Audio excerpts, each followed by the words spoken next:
Fuck bureaucracy, I think to myself as I stare at the stack of paperwork on my desk. Despite hammering away at it for nearly 2 hours now, it seems no smaller than it was when I started. Hard to believe I once enjoyed doing this kind of thing in my spare time. Spare time. I remember having that a long time ago. Seriously, bucket, right in its stupid, hypothetical face. Could this day get any more aggravating? There's a loud crash from the other room, and I beat my face against the surface of the desk just hard enough to feel it. Yes. Yes, it can. I slide off my chair slowly, debating whether or not to take advantage of my wings to get to where I'm going more quickly. They're really useful things, now that I'm acclimated to them. Ultimately, I decided to just hoof it, though. I run my foreleg over the heavy bulge in my abdomen that's been slowing me down these days, and can't help but smile. Azalea warned me what a pain it was, and she'd know since she did it last time, but insisted that it was my turn. Haven't regretted it for a minute since. I take a deep, calming breath, then head for the source of the noise in the other room. Remember, Twilight, you love your child. You love your child. You love your child. That doesn't mean you have to like him all the time, I tell myself, repeating the mantra that saved my son from countless moon banishments over the last 2 years. Pushing open the door to the library's second bedroom, I take in the disaster in front of me. A bookcase, the most durable one we could find for exactly this reason, is lying on the floor, where it's toppled over with the arm of an unfortunate teddy bear sticking out from under it. A field of green magic belonging to the culprit in the crib on the other side of the room tugs futilely at it. Leafy, I say to the little green colt, swapping the princess crown for the mommy hat in my mind. What have I told you about being careful with your magic? There, he replies as he reaches out through the bars of the crib, straining towards the beloved stuffed animal. I suppose nap time is over. Despite the cleanup I'm looking at in my immediate future, I smile at him. I lift him from the crib and perch him in the familiar spot on my back, flaring my wings to keep him steady. Yes, yes, bear, I say, and add my magic to his own to lift the shelving off the floor and free the pinned doll underneath. He screws up his face and jerks the bear bit by bit across the floor until he can reach down and snatch it in his hooves, squeezing it against his chest. You did it, Leafy! Great job! I say to him, doing nothing to hide my pride as I nuzzle his cheek. I'm rewarded with a hug of my own, even harder than the one he gave to Bear, and it nearly brings tears of joy to my eyes. Although the way he's gripping my face and his forelegs is more than a little awkward. Now that Leafy is fully and properly awake, the window of opportunity to handle all my princess paperwork has been closed. I'm more than okay with that. Most of it is just annoying busy work with a single big exception. The letters. I hadn't even realized how much fan mail a princess gets, other than the letters I sent as Celestia's student, of course. But I make the time to read every single one, even if I can't always reply. They remind me that what I do has the power to really change ponies' lives, which is easy to forget when you're just staring at columns of figures all day. Call me selfish, but the little life perched on my back and the one growing inside of me will always get preferential treatment. It doesn't take as long as I feared to clean up the mess Leafy made. The only real damage is a broken picture frame containing a shot of me, Azalea, and Spike laughing at a picnic together. Even though Spike moved out when Leafy was born, this still feels like his room to me. Sure, we needed the space, although I would never have made him leave if he hadn't suggested it himself. But even with him living just 8 blocks away, it changed the dynamic of our relationship a lot. It's good for both of us, I think. And I know he appreciates having his own lair, even if it's just a studio apartment. Needs new curtains, though. No matter how he bristles whenever I tell him so. My horn glows and shards of glass lift from the ground and fuse back together in a single pane within the frame. Leafy watches from my back, entranced by the workings of my magic. Again! He shouts when I'm finished. Sorry, hon. Maybe later, I tell him.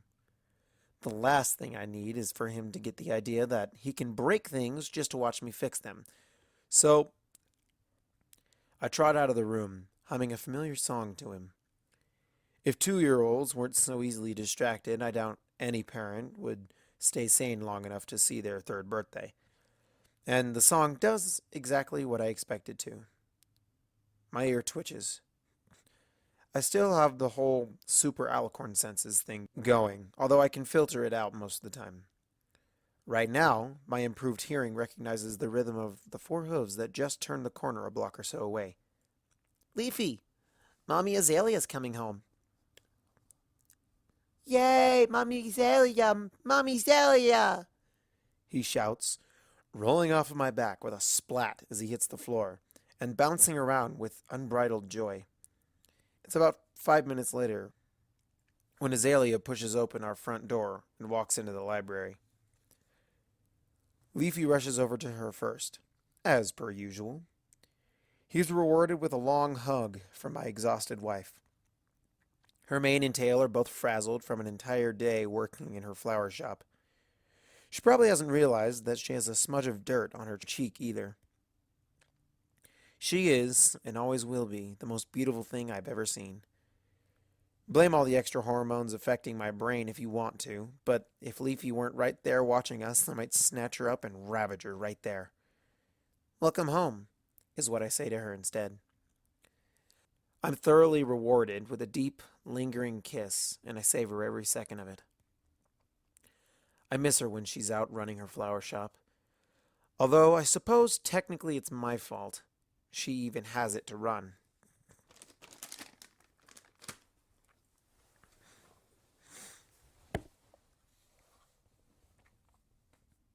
Still, we had the money. It was nearly her birthday, and Crossbows and Bowling Balls had just gone out of business downtown. Was I supposed to not lease it for her? Didn't get the reaction I expected from that. She was, frankly, really ticked off I'd spent that much of our money without discussing it with her first. I get that. I really do. But it was her dream to own her own store, and she's done such a great job managing it. I have never even for an instant regretted marrying her. It was about a year after my coronation that I popped the question. I planned the whole thing out over the course of a month. I thought all my new responsibilities would have scared her away, but nothing could be farther from the truth. If anything, she's the bastion of sanity,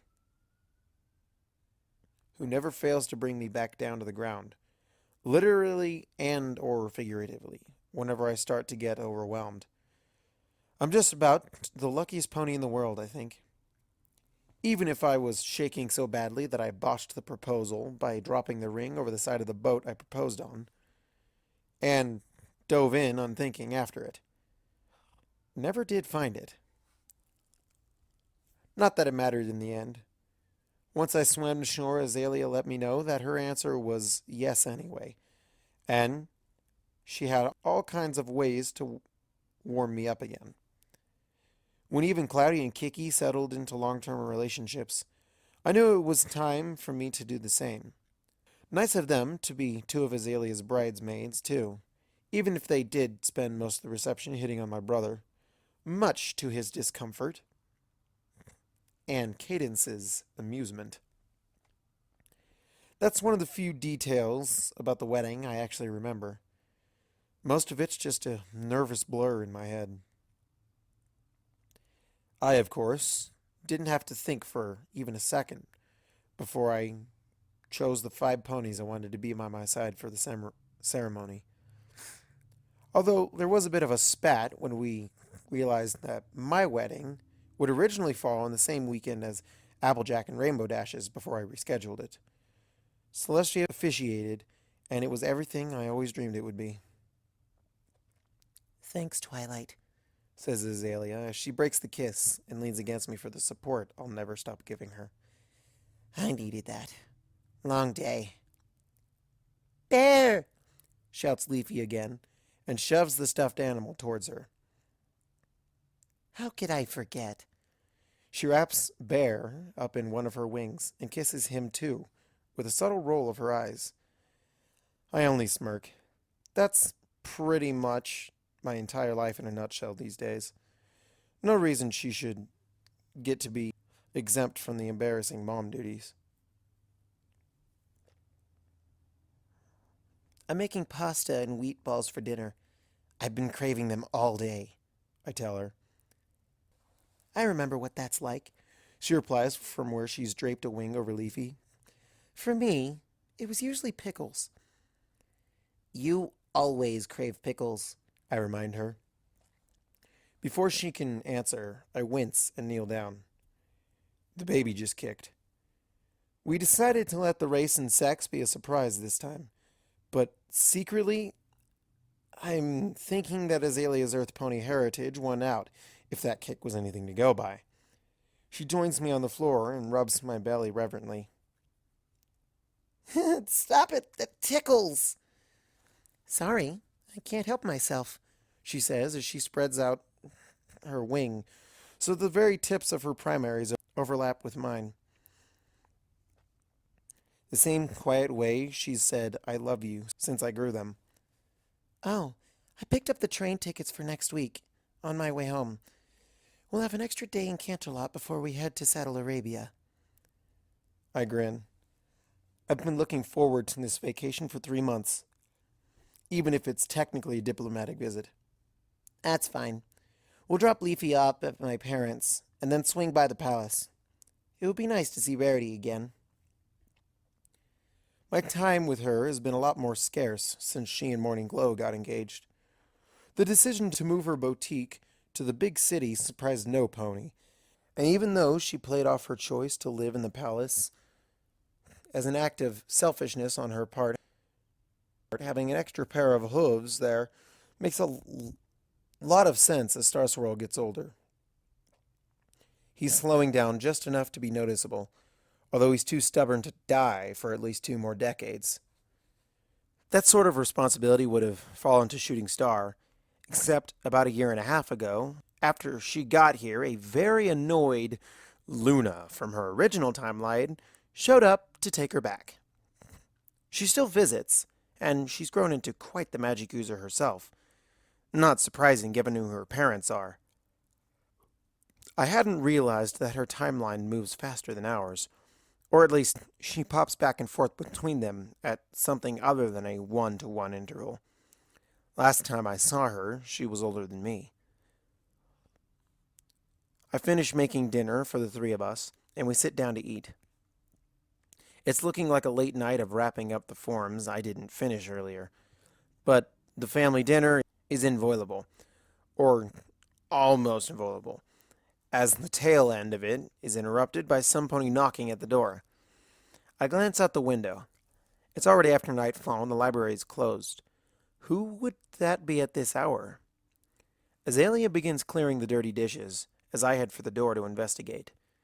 When I open the door, the pony standing there is too excited to wait for an invitation, and immediately walks past me, a familiar ancient text carried in her magic. "Princess Luna?" I ask. We've been swapping letters about the odd book she found in one of her bedroom drawers, where it had apparently been forgotten since before her banishment. "Twilight!" she screams out in excitement. "We have been fools this entire time! Argent map is an anagram for the word pentagram." I smack my forehead with a hoof. "Of course. It's so obvious." "Wouldn't that mean—" "Precisely! And so the translation would be exactly." Really, though? With an enchanted spatula? It is the only rational explanation, concludes Luna. Azalea, I have to... No adventures, she calls back from the kitchen before I can even get the words out. No quests, no journeys, no epic undertakings. You promised me after the thing with the pearl inside the giant fish. But Azalea... I try deploying the Royal Canterlot whine, but alas, she long ago built up an immunity. I hope and pray every single day that Leafy never inherits that particular ability. But, enchanted spatula! We have to do something, or the cultists will cross-pollinate with the mutant porcupines. She appears in the doorway to the kitchen, a scowl across her face. Twilight, I don't know if you've noticed at any point in the last 7 months, but you are quite pregnant. You aren't going into any ancient ruins. You're going on vacation. It's inside a volcano, actually, says Luna. She at least has the good graces to look sheepish. No volcanoes. What's more important to you, recovering an ancient artifact or spending time with me? I open my mouth to reply that it's clearly the artifact, but at the last second, I catch on to the fact that this is one of those questions. Sorry, Luna, I mutter. I can't go. She looks back and forth between the two of us. For a second, I think she's going to try playing the princess card, which I know from experience never works. Instead, she just nods. Fear not. Tia and I will handle it ourselves. You enjoy your time off. Yeah, I guess, I say, dejected, as Luna leaves as quickly as she arrived. I mope around the library for a bit longer before it's time to put Leafy in bed for the night. Despite the nap earlier, he falls asleep quickly after a bedtime story and a lullaby, leaving Azalea and me the only ponies awake. While I'm intent on stewing for the rest of the evening with a book, Azalea has other ideas and sits down next to me so she can rub my back. Hey, are you mad at me? No, I say, which is a blatant lie. Maybe a little. I know you're a little disappointed you couldn't go after the, magic whisk? Spatula, I correct her. Right, the spatula. But it's not just you and me these days. You can't just run off on the spur of the moment without thinking about what's at stake, she says. I don't reply right away, but I do shift on the couch so I'm laying on my side. Azalea rests her head with an ear against my bulge and closes her eyes. I'm not mad at her anymore. It's fine. We're gonna have a great time in Saddle Arabia, I say, and I smile at her, closing my eyes too. You're the best adventure I could ever wish for.